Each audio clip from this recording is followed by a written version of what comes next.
안녕하세요. 교육의 진심인 아빠 원어드림입니다.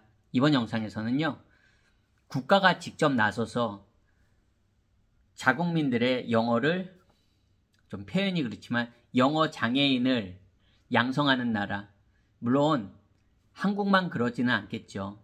많은 나라들의 영어 제2 외국어로서 영어 교육이 문제가 참 많습니다. 하지만 분명히 그렇지 않은 나라들도 많이 있거든요. 한데 문제는 그런 나라 중에 한 곳, 바로 대한민국이 아닐까 감히 말씀드려 봅니다.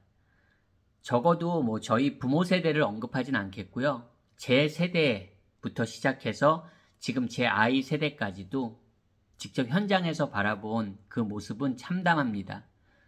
아무리 학교 영어 공부를 열심히 해도 영어를 잘할 수가 없는 구조입니다.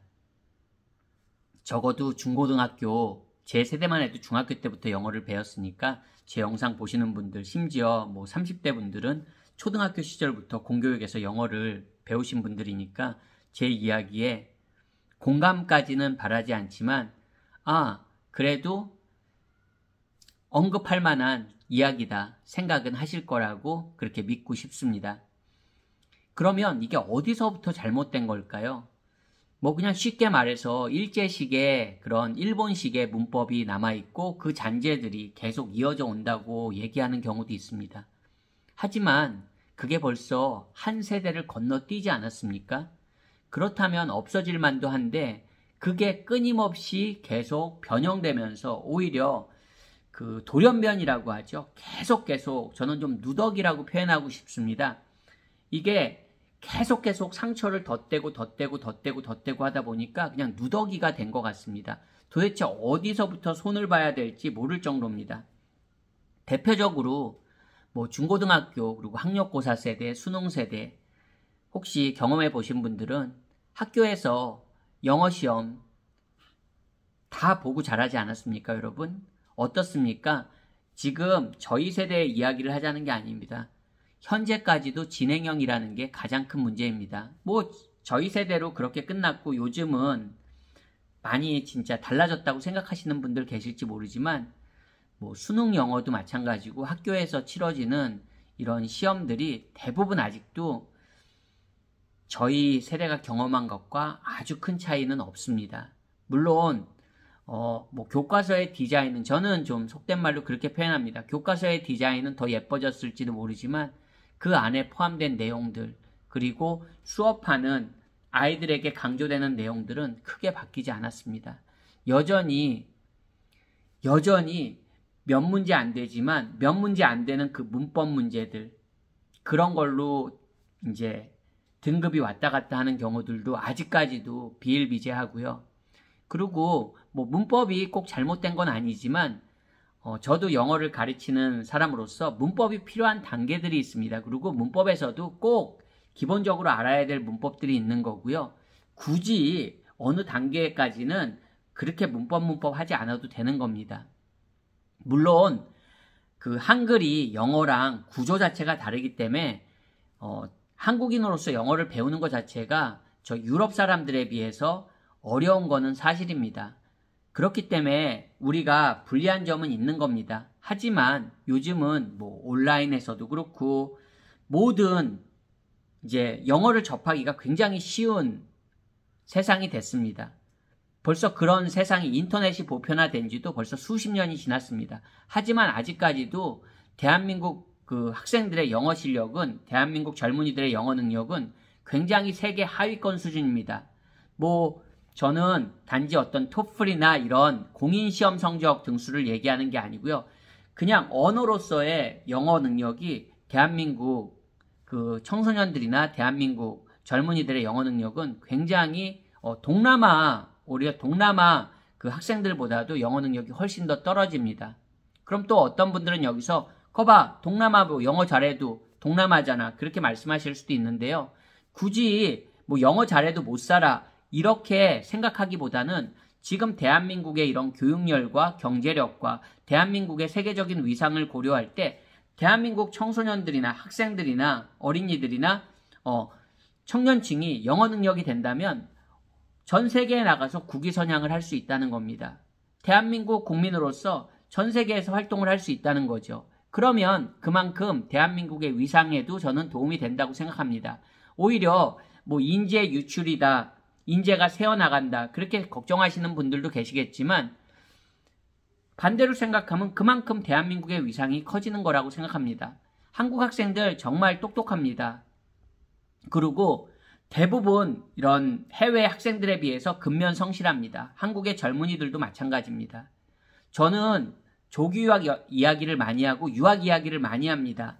하지만 한편 제 영상들에 보면, 다른 영상들에 보면 저는 공교육에서, 대한민국 공교육에서 영어 교육을 책임져 줘야 된다고 늘 얘기하고 있습니다. 대표적으로 국가에서 초등학교부터 과학이나 수학, 영어로 수업해 준다면 네, 대한민국 아이들이 훨씬 더 역량을 발휘할 수 있는 기회들이 저는 많다고 합니다. 많다고 생각합니다.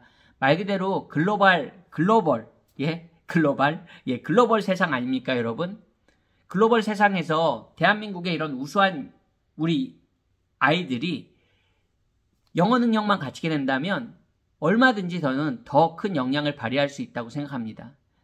지금은 그런 대한민국에서 그냥 열심히 공부한다고 해서, 중고등학교에서 열심히 공부한다고 학교 공부만 열심히 해서 영어를 잘할 수 있는 환경이 전혀 되지 않습니다. 그렇기 때문에 제가 뭐 조기 유학도 얘기하고 유학도 얘기하는 겁니다. 한국에서 국내 교육만으로도 영어 능력이 탄탄해질 수 있어서 대학교 이후에 유학을 갈 수 있다면 그게 어떻게 보면 가장 이상적인 거겠죠. 한국인으로서의 정체성을 확실히 갖추고 그 다음에 대학교 진학하면서 유학 가면 얼마나 좋습니까? 부모님들의 걱정도 덜 하겠죠. 적어도 대학교 때 유학을 간다는 거는 적어도 만 18살 정도가 되지 않겠습니까?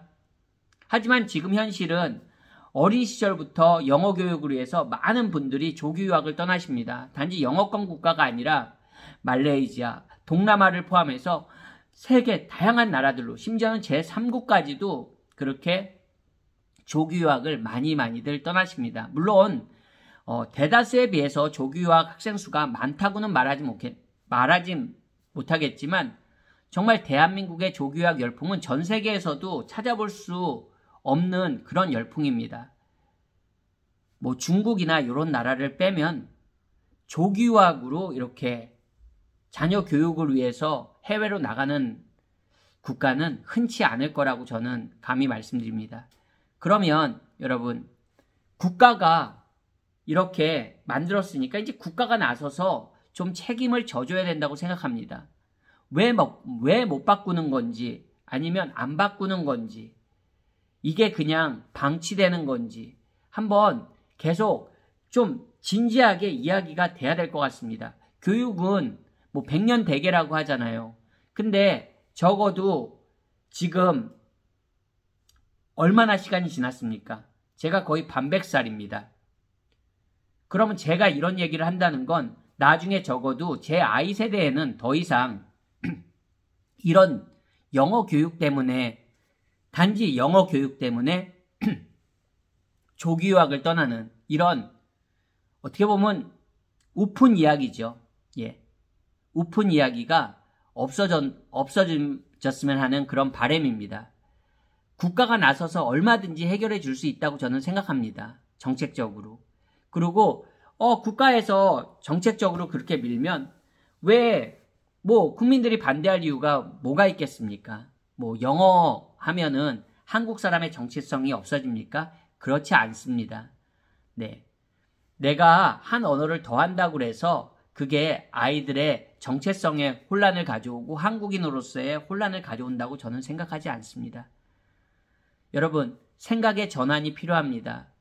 지금은 안타깝지만 그런 현실이 전혀 이루어지지 않습니다. 따라서 많은 분들이 조기 유학을 고려하고 한국에서의 영어 교육에 많은 그런 신뢰를, 모르죠. 어떤 분들은 이런 이야기조차도, 이런 생각조차도 해보지 않고 사신 분들이 많을지도 모릅니다. 영어 뭔데? 그냥 학교 과목 아니야? 그거 수능 점수 잘 받으면 되는 거 아니야? 학교 점수 100점 맞으면 그거 영어 잘하는 거 아니야? 이렇게 생각하시는 분들이 많다면 대한민국의 영어 교육은 미래가 더 어두운 거고요. 아니면 조금이라도 이런 거에 대해서 생각할 수 있고 그리고 의문을 던질 수 있고 문제를 제기할 수 있는 사람들이 많아진다면 언젠가는 바뀔 수 있지 않을까 그렇게 한번 희망을 가져봅니다. 오늘도 영상 시청해 주셔서 감사합니다. 안녕히 계세요.